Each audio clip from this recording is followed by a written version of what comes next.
The subject tonight is the subject of priests and preachers entering Islam. And often people ask me, we heard about you used to be a priest or something and you came into Islam, so, tell us about it. We want to know, how does that happen? And it's not just Muslims who want to know. Non-Muslims would like to know the story too, because they feel like, you mean you didn't understand? I mean, you were a priest, you didn't understand about Jesus?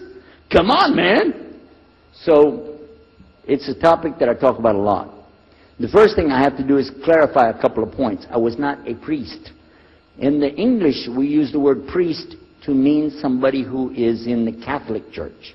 If you're not from the Catholics, if you're from the Protestants, then you don't use that term. We usually use the term, for instance, pastor, minister, preacher, reverend, and these are some of the titles. We came up with an awful lot of them because that's the way humans are, right? Give ourselves titles. So, I was a preacher and a minister of music. But that doesn't really matter, but just if you're talking to a Christian and you say a priest, he's going to say, oh my God, how is that? And when they find out, oh, you weren't a Catholic, well, that's a lie, then you weren't a priest. So I want to clarify that. As a matter of fact, I will tell you, in my own estimation, I'm probably the least of the factions within this equation. Because there were so many other people that came into Islam the same time I did. That's why it takes a little bit of time to tell the story. But they asked me to tell it tonight, so we're going to do that. But I want you to listen carefully to realize what goes through the mind of a person that's not Muslim. Okay? And I usually start out by telling people that my father and I were both ministers, and both of us were also businessmen. In the reverse order. We were business first and preacher second. Got me? Because, well, as they say, business is business. And that's exactly how it worked. We operated mostly in Texas. We had a place in San Antonio, Houston, and also in the Dallas area. And we were very concerned about Christian conditions. So my father started something called Concerned Christian Centers. And basically, if you look at it from a material point of view, it was a place to sell stuff. But what we would do is take consignment things in. People could bring things into us, and then we would sell it and keep part of the money. And keep a lot of the money. But anyway, they would bring in what they make with their hands, arts and crafts. And a lot of old women, they like to sit around and make things, then they give it to us. And this helps the church, which is called the church, and then it helps them as well. So it became like business and religion tied together, and that's very common in our country. At one point, my father told me, we're going to start doing business with a man from Egypt. Well, I said, well, that's great, international, sounds good, we can put this in our business card, we're international. He said, and this man, he's from Cairo, Egypt, and that's where, if you know, they have the Nile River, they have those big pyramids, they have the Sphinx, Abu Hul, they got everything. And we said, oh, this is good. He said, and he's a Muslim. I'll never forget it. I've told the story many times, but it's just like it happened yesterday. I'm standing in between the kitchen, or in the dining room and the living room area. Like this when we're talking, and I just stopped like this. I said, what? A Muslim? No way. No way do I want anything to do with that. Dad, come on, you should know better than anybody. Because we were linked in with other preachers. My father supported people like Pat Robertson. Huh? You know him? Huh, Pat Robertson? And Oral Roberts. He's not very popular anymore, but he used to be real strong. And his ministry up in Tucson, Tulsa, Oklahoma. In addition to that, people like Benny Hinn. I don't know if you heard of Benny Hinn. He's coming over this way, so look out. And there's many of them. John Hagee, and the list goes on. Jerry Falwell, Jimmy Swaggart, some of the names, maybe you heard those before. We know these people. We know all about them. All about them. Okay? So at one point, here I am standing there talking to my father about a Muslim These are the enemies of God. This is what we've been taught. These same people, I just mentioned their names, in their preaching on the television and so on, this is what they teach.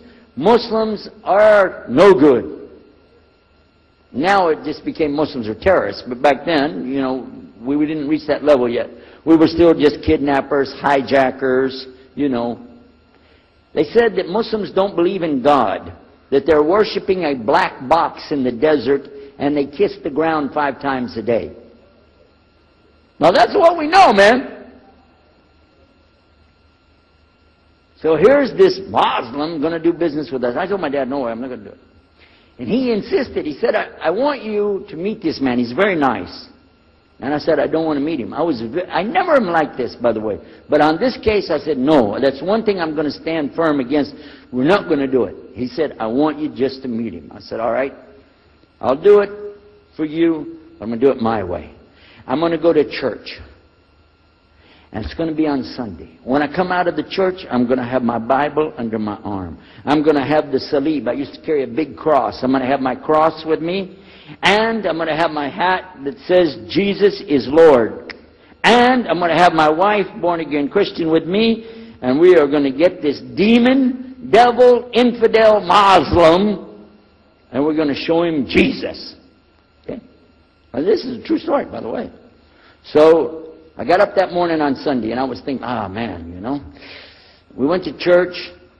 Strangely enough, the preacher was preaching out of the Old Testament about salvation coming at the time of David, which really puzzled me, because according to Christianity, it's coming through Jesus. And it really, that opened the door for me, but that comes up later in the story. Why was he saying there's salvation before Jesus? That's interesting. Now, when I get there to my father's store, I'm looking around, you know. I'm looking for somebody wearing, you know, a long white robe and some kind of black, you know, thing over that, with a long beard, and I guess I was looking for me, wasn't I? Anyhow, when I get in there, I don't see this guy. By the way, imama, sword, everything. Ayatollah Khomeini, maybe. This is what I had pictured. I said, where is he? I'm ready. My father said, he's over here. I said, where? I said, here. This is a normal guy. He was normal. He didn't have a beard. He didn't have any hair at all. I said, how do you do? I told him my name. He introduced himself. His name is Muhammad. I said, how do you do? After the niceties of hello, how are you, how's everything, I said, do you believe in God? He said, yes. Oh, yeah? Sure. I said, but do you believe in the God of Moses? He said, yeah. Abraham? Yeah. What about David and Suleiman? He said, yeah. So when I meet this man, I'm impressed that he's believing these things, but I thought maybe he's just saying it. So I even asked him, what about Jesus? Because I thought maybe they're first I thought Muslims were like Hindus. That was first. And then when he said he believed in some of the things of the Bible, I said, okay, maybe they're like Jews. So that's when I said, yes, but what about Jesus?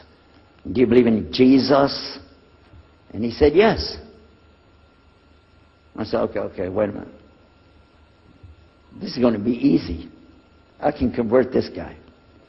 So I agreed that we're going to do business with him. And in fact, I took him immediately out to have tea together. We sit together, drink tea, talk a little while. And I started trying to preach to him right away. I'm in the Bible. I got it right there. Flip it open. Genesis. Let's talk about Abraham. What do you know about Abraham? Abraham, he had 2 sons, you see, and blah, blah, blah, blah, blah. And I'm doing all the preaching to him. You imagine this? And he sat there. Okay. He's a graduate of Allah's heart. Like this. Get me? You know what I'm saying? Well, it happened that during Ramadan, some of his friends that he was staying with had to move their apartment around or something, and he was going to go stay in the masjid for itikaf in Ramadan. It's normal. We didn't understand. I thought he has nowhere to go. And I told my dad, this man has nowhere to go.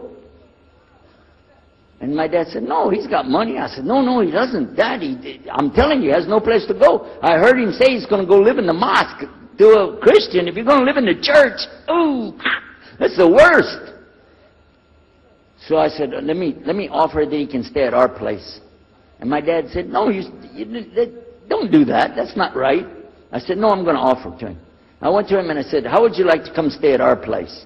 He said, no, I want to go and stay there. I want to stay in the mosque, and it's something good. I said, oh, man, look at this poor man. Oh, my God. He doesn't know, you know. He just, oh, poor soul. Please come and stay in our house. And he said, no, I can't. I need to go stay with her. I said, look, I'm scratching his dignity. So I told him, listen, no. I want you to come and you can pay. You can pay money and stay with us. He said, how much? I said, $15 a week. Which in America is like nothing. $15 is nothing. I said, and then he kind of hesitated. I said, and we'll pay for all the food. Well, you eat $15 worth of food in one day in America. He said, okay, all right. And I told my dad later, I said, see how I did that? Because now he'll stay with us. He knows he's getting a good deal on the food, and I was making it all about money. Well, I didn't know he wanted to come and stay with us. He wanted to learn about how are Americans and how is the dawah going to be. What do we believe? Especially people who are preaching. So he came and stayed in our house. And I said, well, now that's good. I'll travel with him and go with him in places, and he'll see and he'll learn about Christianity. As we were traveling and working together, we put up tables just like this and booths and things and set things out for people to come and look at them and sell things. And I caught him one time. When somebody wanted to take something from the front, he took it from the back and gave it to him. And I looked at him. And the next time somebody started to take something, he took from the back and gave it to him. I said, hey, Muhammad, we take the stuff from the front because that's the old stuff. The new stuff in the back, just hold it back. You know what I'm saying? This is dated material. Get rid of the junk first. He said, no, I can't. In my religion, we can't sell something unless we give the people the best. I said, got me on that one. And I'm supposed to be telling him about a better deal. I said, okay, yeah, whatever. You're never going to make any money, though. But that's all right. Over a period of time, I came to learn a lot of things. Also about being humble. A lot. Because this man was obviously well-educated, very articulate, could really talk about a lot of subjects. In fact, I tried to debate with him about many things. But he was so wise and well-educated that he could see what I was doing, and he would take it easy and let me win every debate. I could win any debate with him if he wanted me to. But if he wanted me to lose, I was going to lose. This was how well he could handle.